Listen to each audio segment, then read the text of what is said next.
So Popstar Never Stop Never Stopping is a Spinal Tap style mockumentary with Andy Samberg playing G-Eazy. Okay, not really, but it's not an over-exaggeration saying that either. Like, there's even a part where he says me, myself, and I just thanked him for even acknowledging that. But aside from Andy, it's co-written and directed by his bandmates from The Lonely Island. And really, what you guys think about this movie is gonna come down to what you think of them as a group. If you love their stuff and have seen all their videos, then you'll probably dig this. The only movie I can properly compare this to is their first film, Hot Rod, which I'm not gonna lie is a pretty uneven film, but it always has something going on and there are a lot of jokes in it that really hit for me, and that's kinda how I feel about this. Except Popstar for me is a lot more hit and miss by comparison. Now, the biggest strength of this movie is The Lonely Island's biggest strength as a group.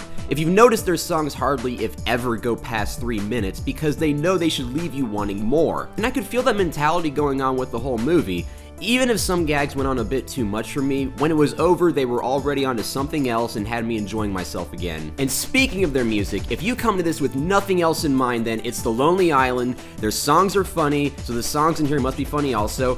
Then you're right. They actually parody Macklemore's Same Love and had me just fucking dying from it. It was so perfect. So the songs are good, and it's funny enough to where it's not a complete waste of time. But the one substantial problem for me, and I doubt you guys will have this problem, in fact, you're probably gonna roll your eyes at me, but if I may pull out some fancy terms for a minute, the arc of Andy Samberg's character was confusing to me. I mean, even from the trailer when he opened saying, "Ever since I was born, oh my gosh, it's kind of I was dope." Money!